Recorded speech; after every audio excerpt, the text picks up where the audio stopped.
The speed with the United States of America, the United Kingdom, and the European Union have imposed travel bans on flights from arriving from Southern Africa over the Omicron COVID-19 variant has led to condemnation by African countries. Several African countries have accused the West of double standards and blamed it for restricting access to vaccines.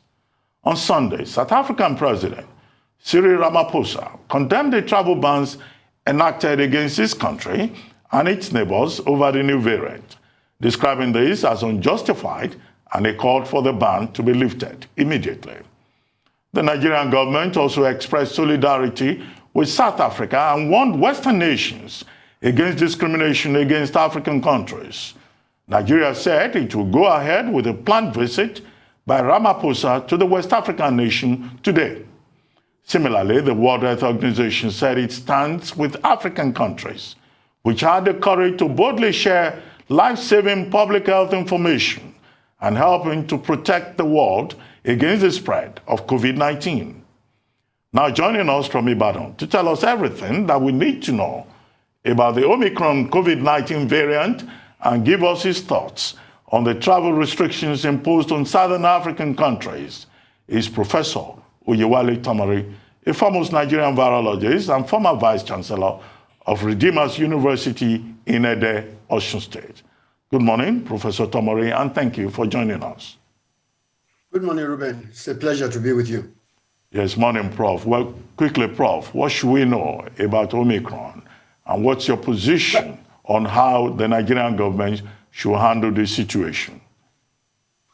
Thank you very much. I think, like it's been said, the thing started from Botswana. They also did the sequencing, and then South Africa assisted them in doing a much more detailed sequencing, and then provided that information. But I think one of the places which I think I got a bit worried is the fact that Botswana, that got the first cases, have refused to tell us the origin of where those people come. They said they were diplomats from one kind of country, and they're not going to give their names because they are protecting them. While the world is not protecting Africa, Botswana is protecting those other people. I think it would be important for Botswana to have told us where those things come. It also helps in determining the origin of the disease. So Botswana keeping quiet is now falling back on all of us in Africa on what we should have done. Come out with the full truth, tell the full truth, and that's what is killing us right now. The Omicron that you said, you already reported it. I had you gave more detail than probably I have. The fact that this is a new virus with so much mutation that is causing, which is so different from what was happening with the Delta, not only with the virus itself, but also on the spike, but also on that part of the spike that it uses to attach to the body. These are the things that are giving a lot of people concern. As to the Western world making what we call knee-jerk reaction, I asked a question. If we were in their position, what would you do? After you have experienced what happened with Delta, and then this now is coming upon with the problems they are having with vaccines, what will you do if you're in their position? Will you rather wait until you know fully about the virus, or you take a precautionary step, a temporary step to learn more about it, and if that comes out not to be, then you can leave the ban. But I don't think it is. I think it's not right to fault them to say that they put this ban in a knee-jerk direction. That is the normal thing they should do.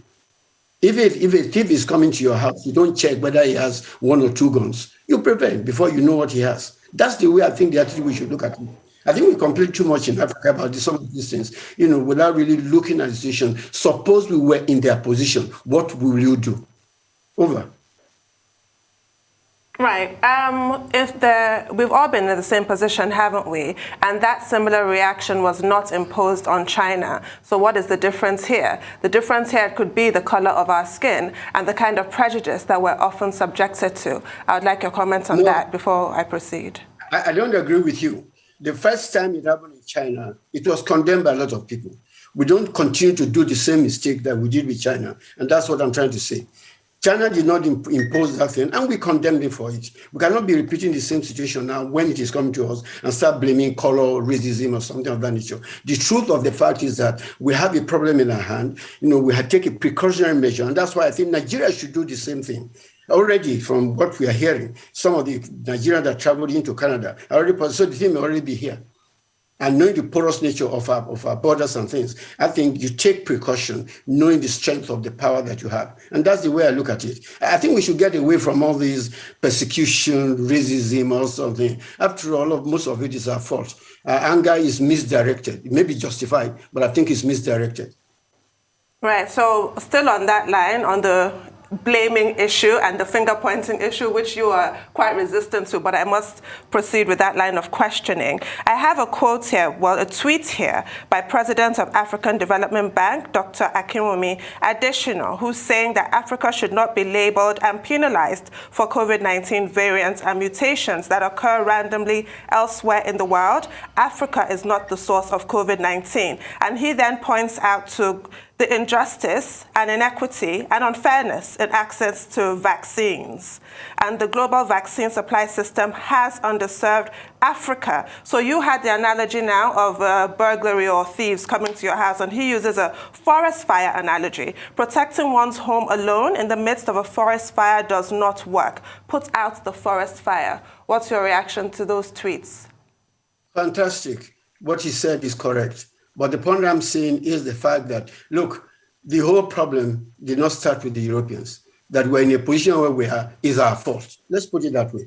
It is unjustifiable, for them to keep the vaccine. But then let's look at it in a different angle. When the vaccines were coming out, nobody knew which one was going to work. We didn't know whether Pfizer was going to work, whether the other ones were. So proactive countries took a gamble. If I buy A, it doesn't work. I buy B and buy C. What were we doing? We're waiting for donation. These are some of the points I think we should begin to look at. We should begin to, people say think out of the box. I said, don't get into the box at all. The box of racism and all sorts of things. When those countries were taking care of their people, buying up the vaccines, which they did not know whether it was going to work or not. So they bought ABC. Then we accused them of hoarding the virus. No problem. But in actual fact, that is not hoarding. They were taking a gamble. It happens they're lucky that their gamble worked. And therefore, they had 1 or 2 or 3 viruses all working together. Then they had to vaccinate their people first. Their commitment is to their people. Let's take it. I understand the point you're saying that until the world is ready, you two are also, they are suffering that now because we're bringing anything to them. Those are factors, but they have their duty to their people first and foremost. I think that's the message I think we need to get to our leaders here. They have their people to how much of vaccines has Nigeria bought? We have been waiting for donation all these years. So let's not begin. And then some people are accusing, they sold vaccine to Botswana for $29. It's pure economics, isn't it? If European Union is buying 600 million doses and Botswana is buying 6 million doses, are you going to get it for the same price? You will not. So let's face the fact as it is and look at it. There's just unjustifiable racism or discrimination, but who brought it about? These are questions I think we should be focusing on, not on what those other people are doing. What are we doing ourselves? So I'm asking you, sir, what are we doing ourselves? Why is it that... Exactly. No, I'm just coming, sir. What are we doing ourselves? Why is it that since the likes of Professor Happy doing a great work out of it, they have been able to sequence, the genome of this virus, we've not been able to do anything since then? What are we doing at getting a vaccine out ourselves in Nigeria? We said we had a couple of vaccine candidates. What are we doing with those vaccine candidates? What are we really doing in all of this? Ask your government, what are they doing? What are we doing? The scientists are doing their best. Agree, we're collaborating with people from outside the country. When the product comes, what is your government doing? I can wait back to as way back as January. Happy has submitted his proposal to the federal government. Nothing has happened. A few of colleagues have also submitted things to government. Take the issue of sequencing. Now we're praising South Africa for sequencing. The idea came earlier that we should have a national network for genomic sequencing. That recommendation was made way back in January. Nothing has happened. So why are we blaming the people because of our failure to do what is right? It's not that we don't have the money. We see the money that federal government put into COVID, 500 billion, whatever it is. How much of it went to COVID? These are the questions we'll be asking ourselves, not blaming the Europeans for our failure. What proposal did Professor Happy submit? Maybe we can help enunciate that. What proposal did he submit that was not attended to? Professor Happy's work with his colleagues in Cambridge, I think, had got to the point where it was now required for what we call clinical trials. And that actually the minister asked Happy to submit his proposal to him, which is submitted. In the committee which we belong, we recommended action on that thing. Up till now, nothing has happened. And that's the point I'm trying to make. Is it on a vaccine? Because I'm hearing clinical trials. So the Professor Hami submits work on probably on a vaccine candidate, and it was time for clinical trials, and the government didn't action it. Is that the case, sir? Just to be specific. Yes, exactly. That's what I'm saying. They got in their test together with their colleagues in Cambridge, the candidate vaccine that are going through some animal experimentation, ready for the first clinical trials. Well, that document was submitted to our government, and we've done nothing about it. Professor Tomori, is it possible Yes, sir. that what we're dealing with Omicron is hype, anxiety, fear, uncertainty as a result of past experience? And, countries just trying to be cautious. Considering the fact that Angelique Kotze, the chairperson of the South African Medical Association, who has attended to up to about 30 patients who have presented with symptoms of Omicron, says that, look, the symptoms are really mild, and that at the end of the day, those patients were treated without hospitalization. Do you think this is what we're dealing with is hype, and that perhaps the panic that has been generated may in the long run not be justified, and that perhaps scientists are buying time to probably find time to quickly understand what Omicron is all about and whether it presents with the phenomenon called the vaccine escape or not? Thank you very much. Everybody is buying time. Governments, scientists, and everybody. Like you said, not much is known about it. Information is coming out in trickles and this. Like I mentioned when I started, if a thief is threatening your house, you don't wait and check whether he has 2 guns or 3 guns. You protect your house. And that's what is happening. We don't know what Omicron is going to be. In fact, when COVID came, the entire world was ignorant, like all of us. The West, the East, everybody was ignorant. Even right now, the entire world is ignorant about COVID because it's coming in different forms and different types every time. And if you have experienced it before, of course, your first reaction is to protect your people. Call it hype, call it whatever. I call it precautionary efforts being made by people. In case this thing now, suppose there are 2 ways. I've taken the precaution. In case, suppose it comes out crazy and wild or something, I'm prepared. Suppose it doesn't come out that way, of course, that's what you expect in that kind of situation. I think you get what I'm trying to make. We don't know what it's going to be. We still don't know what it's going to turn out to be. The earlier we take a precaution about it, and as I said, it may be hype, it may be whatever, but also based on experience. We saw what Delta did, and we see what is happening in their country. They don't want to add extra burden on what they are doing. We're a bit lucky in Africa. There's not much of a problem in terms of, deaths and things of that nature, though we don't have the vaccine. In fact, the paradox of it is that we that are not being vaccinated are the ones that are not dying. And so, for them, they have to protect their people. I think we need to get to this level. As I said, it is important for us to be precautionary. We are not precautionary in Africa. And then we blame those people who are being precautionary, and then we say that they are being discriminatory. I don't agree with that. Well, Prof, I would have loved to ask you specifically about the advice that some newspapers reported came from you and other virologists to the Nigerian government. But we need to take a short break. After that break, we'll come back to you. Please stay with us, Professor Oyewale Tomori. We'll be right back.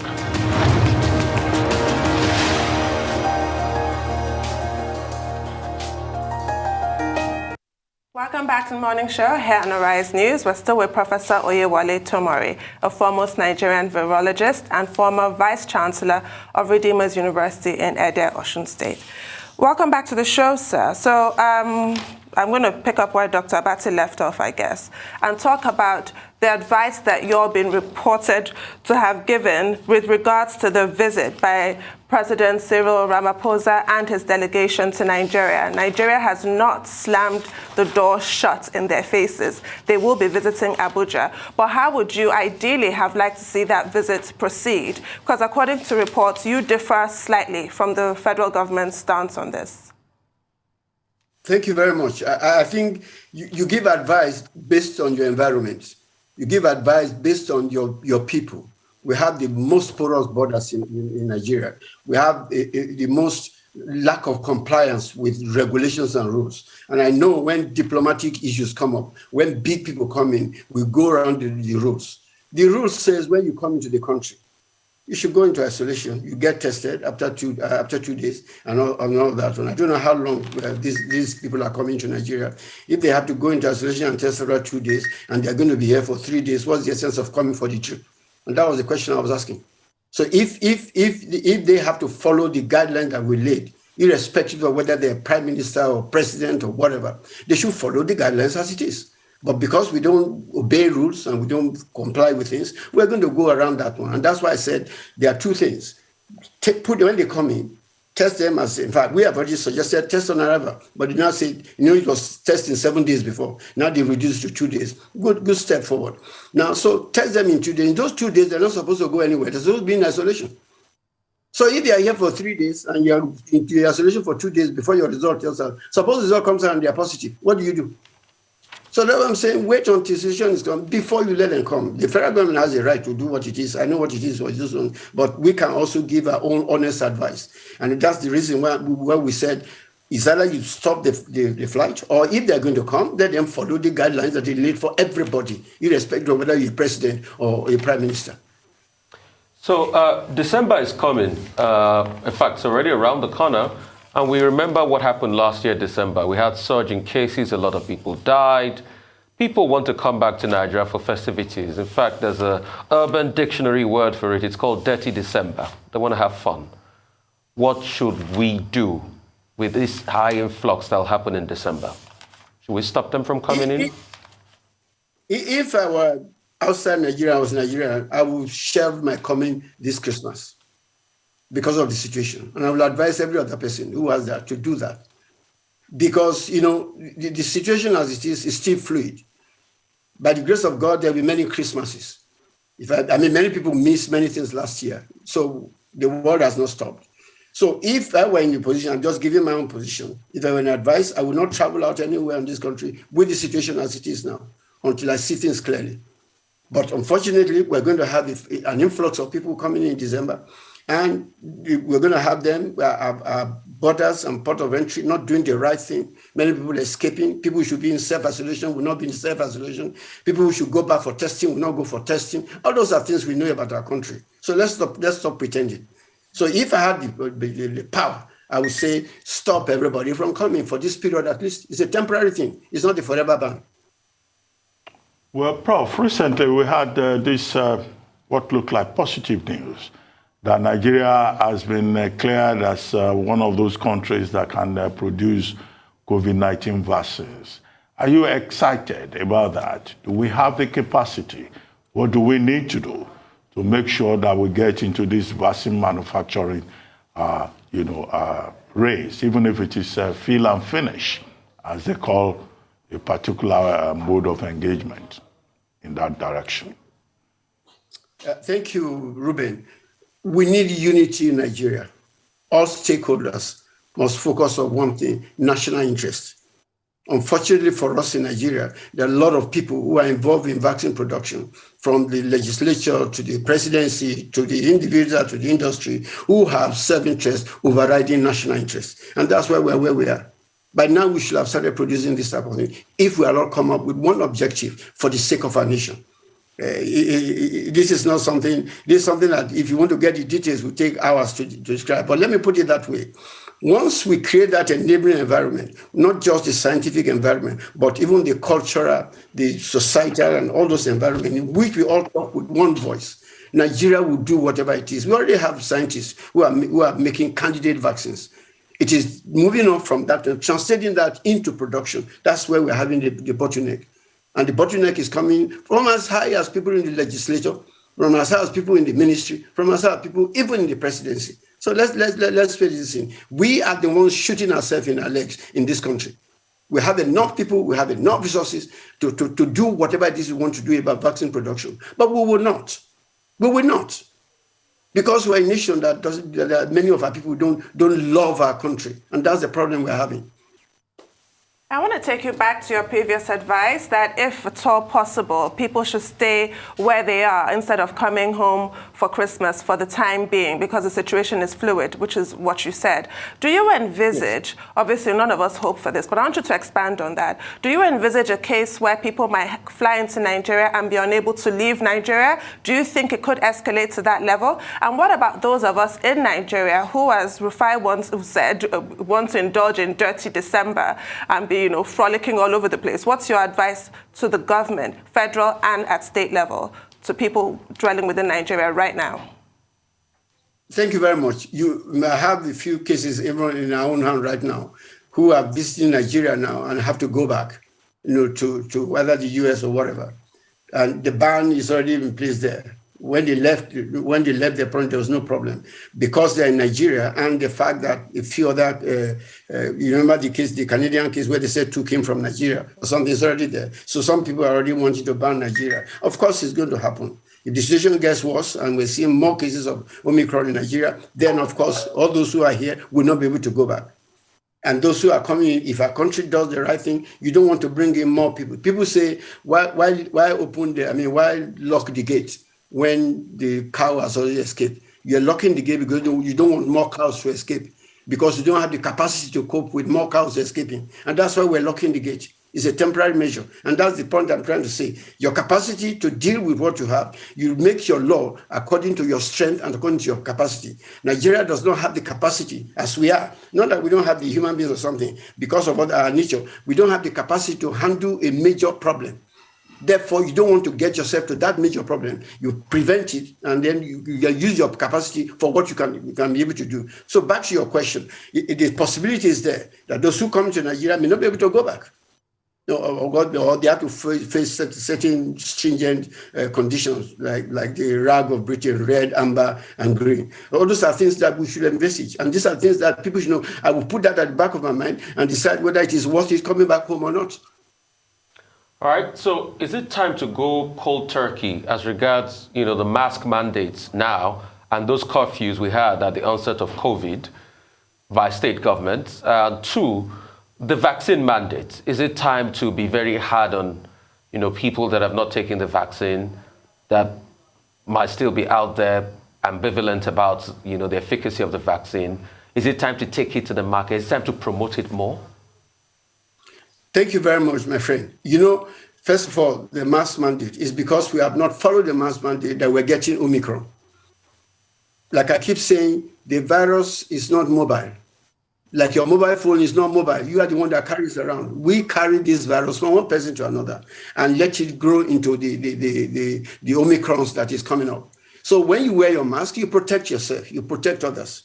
But remember, we also have this thing about vaccine being the only law. Vaccine is not the only law. Vaccine is an additional ammunition in the war against COVID. And therefore, when we have it, it helps. So back to the vaccine mandate. The only thing I had against the mandate was that you can't be mandating when you don't have the supply to give to your people. If people don't have access to it, if there are not enough vaccines, your mandating is unfair, unjustified. But if we have enough vaccines circulating in this country, I'm in full support of the mandate. Because not only are you protecting yourself, you're also protecting others. But remember, the report has shown, whether the Omicron, Delta, whatever, those who get vaccinated, do not suffer as much as those who are not vaccinated. So why would I want to die or go to hospital when I can take the vaccine and then be protected, even if I might have a mild infection? Those are the things I think we need to begin to tell to our people. The mandate must be on. Those mass gathering things must be stopped. And all those things, many of the churches and mosques that they are talking about, you can't ban us in church, they are still existing now. Abi, the world has not finished. God is still on his throne. So why must I come to church if, I'm going to get COVID from there? These are issues that I think we need to look at distinctly and make up our mind what we do. At the end of it all, the whole thing is your personal decision. You want to wear a mask? Go ahead, don't wear it. But if you get this thing, get ready to die or get ready to get seriously ill. And if you refuse to get your vaccine, when that thing comes, it's your fault. You will get infected. And those of us who get the vaccine and by the grace of God who are protected, we may even, not only with that, I will also wear my mask to make sure that you don't infect me.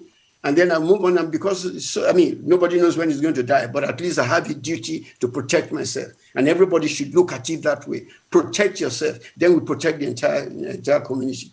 Well, Prof, thank you very much, Prof. But just before you go, just one clarification. Tunu was referring earlier on to a report indicating that the Ontario Ministry of Health in Canada says 2 travelers from Nigeria tested positive for Omicron arriving in Canada. Do we have any confirmation from the Nigerian authorities that Omicron variant is already in Nigeria? Do you have any information in that regard? Ruben, I'm laughing. You know why I'm laughing? 3 days ago, somebody had asked me this question, and I told him that Nigeria will know that we have Omicron from outside. Because our laboratory system would take 3-6 weeks, 4 weeks to detect that we have Omicron, by which time it has spread all over the country. And I'm proved correct now. Because we have refused to do a proper national genomic sequencing system, that's why we are at the mercy of everybody. Now it's Canada that is telling us, go and check. So many of the Nigerians who left this country, with so-called negative results, over about 99 of them, over a period of 5 months, came back positive when they arrived in the country where they went to. So you're seeing that in a country like that one, those labs that gave those negative results should have been banned, closed forever, and jail the people who gave those false results. Only then will we be able to see what is happening now. Canada has detected Omicron from us. We don't even know. I don't know who is sequencing in Nigeria. I know Edia is sequencing, but we have never coordinated this sequencing issue in Nigeria for a lot of time. And we're giving advice how to do this on a national scale. I spent 10 years of my life organizing network for the African region. We advise based on our experience, but nobody listens. I use one word. I said they make us UI. And what is UI? Useful idiots. We are useful to them because they use our name, but we become idiotic when they don't take our advice. So we are useful idiots, but we continue to be useful idiots for the sake of our country. We will continue to make it. Tell them what needs to be done. Well, on that note, thank you very much, Professor Oyewale Tomare, for joining us this morning on The Morning Show.